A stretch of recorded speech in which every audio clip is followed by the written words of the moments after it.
En juillet, retrouvez chaque soir le journal télévisé avec Élise Blaise, Olivier Frère-Jacques et Thibaut Bastide. Découvrez notre émission Zoom avec les invités de TV Liberté, notamment Pierre Hillard, Patrick Liebrecht, Alain Sanders, Jean-Christophe Buisson. Retrouvez Politique Éco d'Olivier Pichon avec Charles Gave ou Pierre Jovanovic.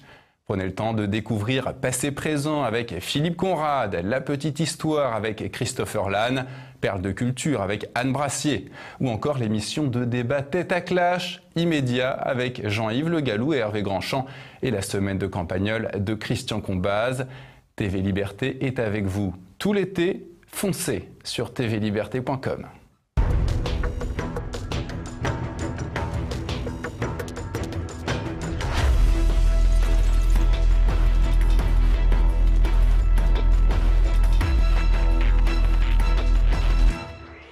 Poutine transforme l'essai de la Coupe du Monde. Au lendemain d'une compétition internationale organisée sans anicroche, le président russe sort renforcé de sa première rencontre en tête-à-tête avec Donald Trump. Emmanuel Macron à la rencontre des partenaires sociaux. Le président de la République a convié les syndicats de salariés et de dirigeants pour proposer son propre contrat social. Mais l'échange pourrait bien tourner au monologue. Madame, Monsieur, bonsoir. Poutine sur orbite, les succès s'enchaînent pour le président russe. Après une organisation au cordeau pour la Coupe du Monde de football, la Russie s'impose partout à l'international. Le sommet bilatéral à Helsinki entre Donald Trump et Vladimir Poutine a tourné à l'avantage russe. Élise Blaise. Le moment de grâce se poursuit pour Vladimir Poutine. Alors que la Russie est systématiquement dans le viseur des médias bien pensants, le président russe vole de succès en succès avec une facilité déconcertante. La Coupe du Monde de football à peine achevée, il conserve l'avantage en s'imposant face à Donald Trump, presque sans avoir de mots à dire. Pourtant, les détracteurs ne manquent pas. À l'instar des Jeux Olympiques d'hiver de Sotchi en 2014, la Coupe du Monde était passée à la loupe par les garants des droits de l'homme. Les critiques pleuvaient en amont, mais en aval, il faut se rendre à l'évidence. C'est un succès et personne ne peut le contester. Fidèle à son habitude, Vladimir Poutine a laissé libre cours aux remarques sans dévier de son chemin. L'épreuve de réalité a fait le reste du travail. Et la technique fonctionne pareil pour les relations diplomatiques. Alors que Donald Trump abordait la rencontre avec son homologue russe à sa manière, en distillant des tweets agressifs et alarmistes, Vladimir Poutine n'a pas scié. Pas de réaction, pas de surcommunication, au contraire. Un silence qui pousse les adversaires à l'introspection. Et là encore, à Helsinki, le sommet bilatéral vire au succès russe. Alors que Trump estimait que les relations avec Moscou n'avaient jamais été aussi mauvaises, le trublion américain a fait une véritable déclaration d'amitié à Poutine lors de la conférence de presse.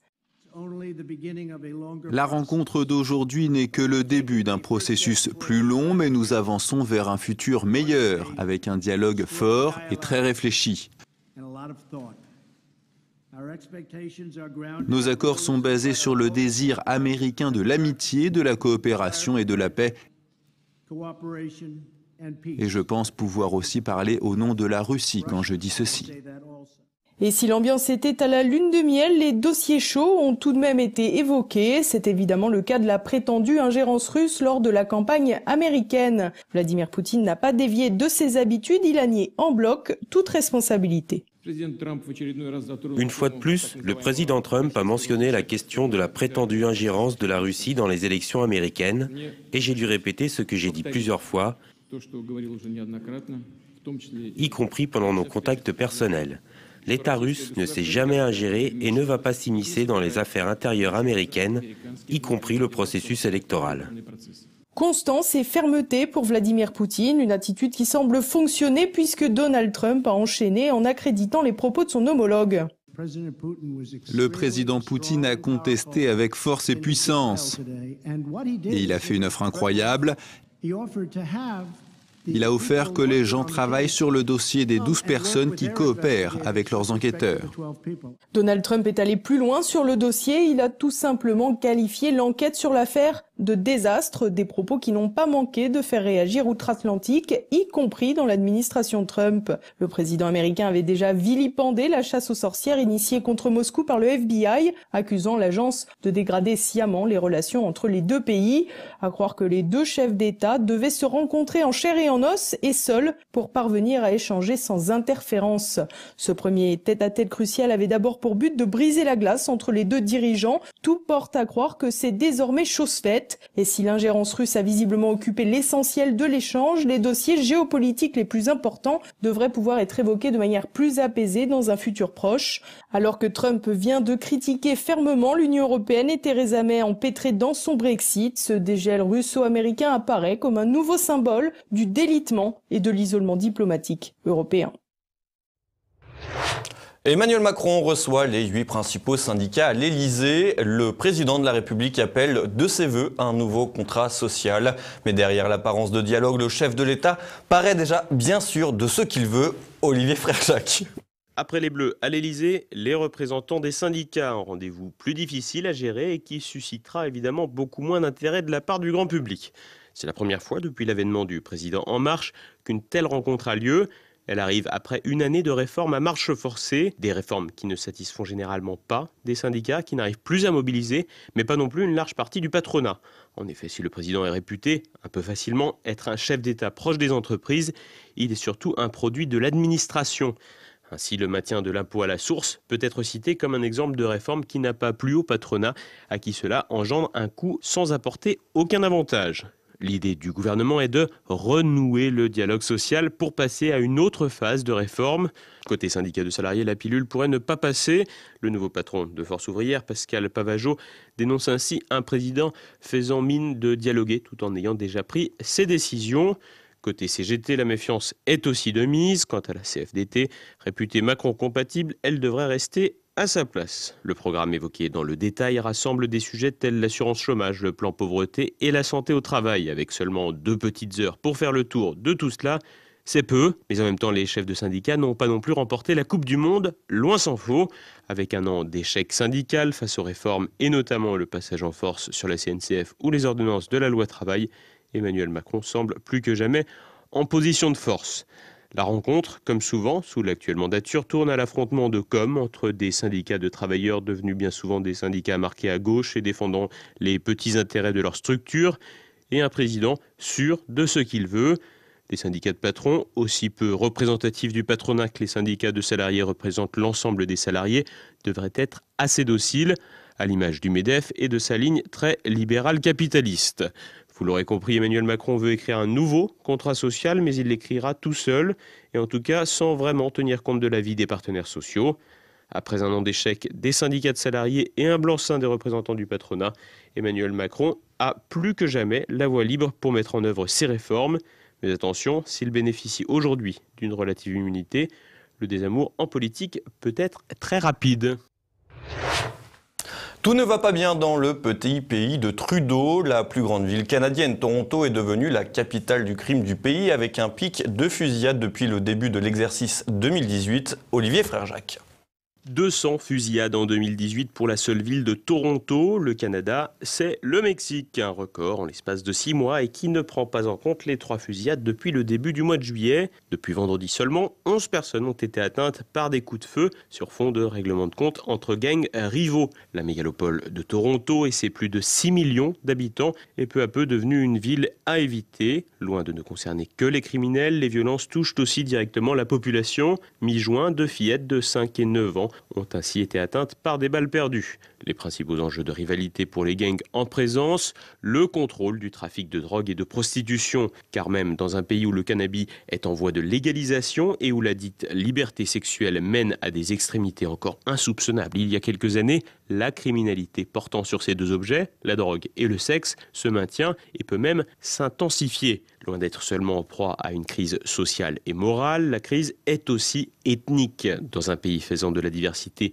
le maître mot, force est de constater que la cohabitation est un échec. Grand adepte de la repentance et du vivre ensemble, Justin Trudeau n'arrange rien à l'affaire. L'immigration peut aujourd'hui largement être pointée du doigt. La ville connaissait une population de 3,7 millions d'habitants en 1991 contre 6,4 millions en 2016. Parmi eux, 51,5% de minorités visibles, à savoir des non-blancs. Un véritable vivier pour les gangs. Ajoutez à cela le laxisme des autorités et vous aurez une ville à feu et à sang. Le pays de la post-histoire de Justin Trudeau a le mérite de montrer à l'Occident les conséquences du progressisme libertaire poussé à son paroxysme.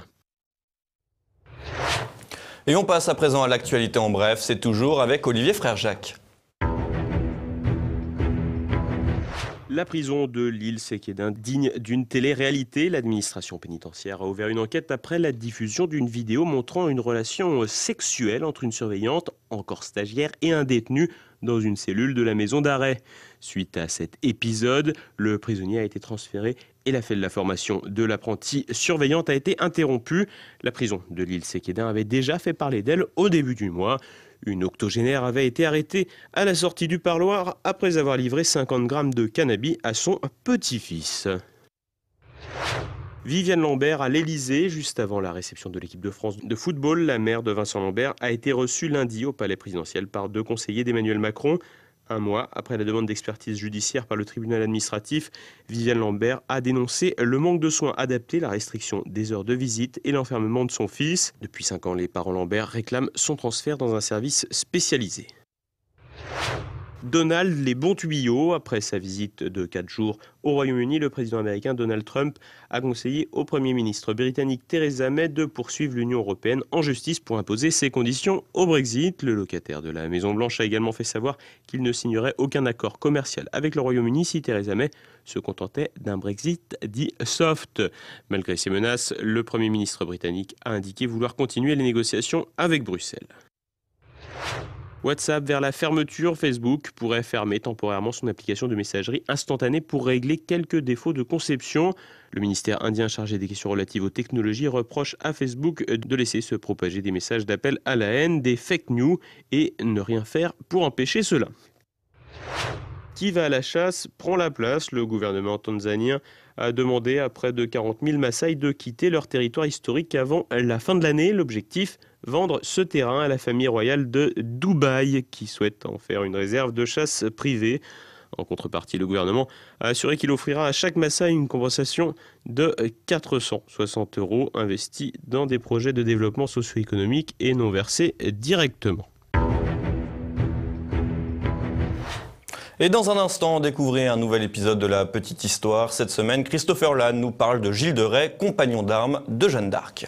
Gilles de Rais, de son vrai nom Gilles de Montmorency-Laval, est un seigneur de Bretagne qui a été fait maréchal de France et qui est connu pour avoir combattu auprès de Jeanne d'Arc. C'était un seigneur très puissant, mais au-delà du fait qu'il était l'un des compagnons de Jeanne d'Arc, il est surtout connu pour des crimes atroces. On raconte qu'il aurait violé, assassiné dans des circonstances absolument abominables plus de 140 enfants, et c'est pourquoi il a été jugé coupable de tous ces crimes et pendu le 26 octobre 440. Il a inspiré le personnage de Barbe Bleue, et malgré tout, eh bien, la légende demeure. Malgré tous ces crimes, il reste une légende noire évidemment, mais aussi une légende dorée de Gilles de Rais. Alors Gilles de Rais est-il la victime d'une machination, d'un complot, comme on a pu l'entendre parfois, ou est-il tout simplement un bourreau sanguinaire? C'est ce que nous allons voir. Retrouvez également notre Zoom du jour. Ancien préfet Robert Pommiès est au cœur de la gestion de l'immigration et donne un témoignage édifiant et inquiétant. Vous vous rendez compte, 362 000. Là-dessus, vous ne saurez pas combien il y a malheureusement de musulmans islamistes. Parce que, bien entendu, on n'a pas le droit de faire un recensement concernant la religion. C'est malheureux. Ça fait partie des choses qu'il faudrait un peu faire disparaître. Parce que comment voulez-vous faire une statistique qui ne prenne pas en compte cela? Et comment voulez-vous que la police puisse suivre cela, ces 362 000 qui vont s'ajouter aux 52 prisonniers qui vont sortir à fichier S++, plus tous ceux, des enfants, les femmes des détenus iraniens ou irakiens qui vont venir? Comment voulez-vous que la police puisse faire front à tout ça? Nous sommes en état de guerre, monsieur, je vous le répète. Ce n'est pas avec plaisir que je le dis, parce que j'ai vécu beaucoup en Afrique. Et je trouve que l'Afrique que j'ai connue, malheureusement, n'est plus celle qui existe aujourd'hui.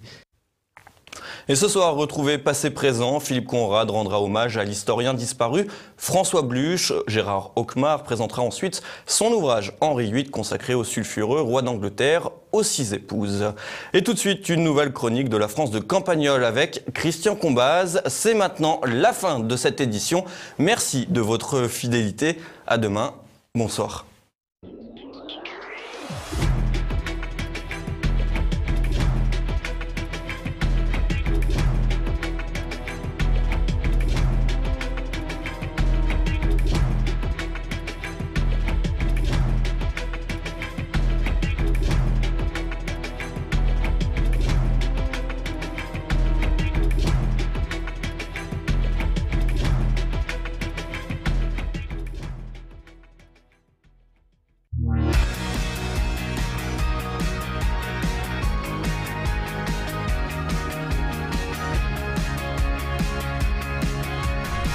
Une auditrice attire mon attention, une spectatrice attire mon attention d'une simple phrase sur l'anomalie que représente l'emploi permanent du mot territoire pour désigner un pays, une région, un terroir, une commune. Et comme tout le monde, je me suis aussitôt interrogé, non sur la réalité de ce qu'elle disait, parce que c'est vrai que le mot territoire tend à remplacer tous les autres, et donc toutes les nuances, mais je me suis interrogé sur l'anomalie que ça représente. Est-ce qu'on peut vraiment y voir une anomalie? Et quelle est la philosophie sous-jacente de cet emploi général du mot territoire? Eh bien, premièrement, c'est toujours une anomalie quand une abstraction un peu fourre-tout remplace des mots divers, variés, qui recouvrent chacun une réalité précise. Dans terroir, par exemple, il y a un aspect géologique, une espèce d'adéquation entre le milieu naturel et l'homme. On dit produit du terroir, homme du terroir. Dans pays, pays d'Auge, pays de Cocagne, fromage de pays, il y a cette dimension d'appartenance, là encore, mais elle est un peu plus morale que géologique ou agricole.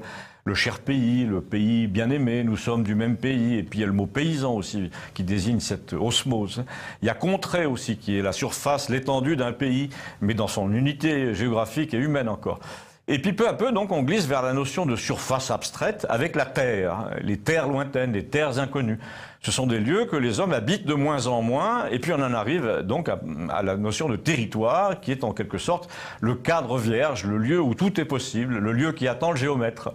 Et donc, en effet, il y a dans cette ivresse idiote avec laquelle les moindres brochures maintenant nous parlent de territoire, une banalité de l'âme qui veut dire le contraire de ce qu'elle dit. Par exemple, quand une revue agricole ou une revue professionnelle de l'hôtellerie titre « À la conquête de nos territoires », elle ne dit pas que ce sont des lieux chargés de culture et d'histoire dont il faudrait réveiller la dignité. Elle vous dit au contraire, ce sont des monstres administratifs qui sont à l'abandon. Et nous employons le vocabulaire donc de nos maîtres pour les désigner comme si c'était de la friche. Un territoire, c'est déjà une zone, c'est déjà un futur lotissement. Un territoire, dans le vocabulaire administratif, ça se valorise. Donc si ça se valorise, c'est que ça vaut rien au départ ou presque. Alors quand vous entendez parler de territoire à propos du Lot-et-Garonne ou de l'Aveyron, qui ont vu passer les armées romaines, les pèlerins, les moines, les templiers, les filatures, les tanneries, les curés de campagne, les poètes au long des siècles, vous ne pouvez pas vous empêcher de penser que le mot territoire désigne avant tout le caractère banal et médiocre de ceux qui l'emploient. Eux ne sont pas dignes du pays ou du terroir, ce sont déjà des hommes de moindre qualité, de moindre raffinement que leurs prédécesseurs. Ce sont les pisse-froids en costume nylon, les commerciaux habillés au rayon mode de chez Auchan, qui nous ont fourgué le territoire et tout ce qui va avec, les animations Halloween, les solutions transversales, les logiques de territoire, la logistique, la signalétique, etc. D'ailleurs, quand vous regardez dans le dictionnaire, on vous dit que le terme de territoire est polysémique. Ça veut dire textuellement qu'il désigne tout et n'importe quoi. En tout cas pas des lieux uniques, des lieux phares, des lieux chargés de sens. La baie du Mont-Saint-Michel, par exemple, n'est pas un territoire, non plus que la lagune de Venise. Alors vous allez me dire, mais pourquoi? S'il y a une philosophie implicite de tout ça, où est-elle? Que veut-elle dire? Elle veut dire qu'un territoire est plus susceptible d'être dégradé, soumis à la banalité, à la construction affreuse, à la voirie envahissante, qu'un terroir ou qu'un pays. Quand vous désignez une région comme le pays de George Sand, vous voyez bien qu'on ne peut pas y faire n'importe quoi, ni y faire vivre n'importe qui, c'est-à-dire des gens qui n'ont ni usage, ni raison, ni passé. Or, vous voyez bien que partout des voix s'élèvent précisément pour faire vivre n'importe qui, n'importe où dans notre monde. Et au premier chef, évidemment, ceux qui viennent d'arriver. Vous voyez bien que si on invite des Afghans ou des Somaliens à s'installer par milliers, on ne va pas leur dire « venez adopter le pays Qatar ou la route des monastères ». On va leur dire « on vous a réservé un territoire ». Donc tout a une logique. La protestation des habitants du pays Qatar en a une aussi. Et si comme moi vous pensez qu'elle est en route, cette protestation, et qu'elle est légitime, eh bien dites-le à vos amis. Merci.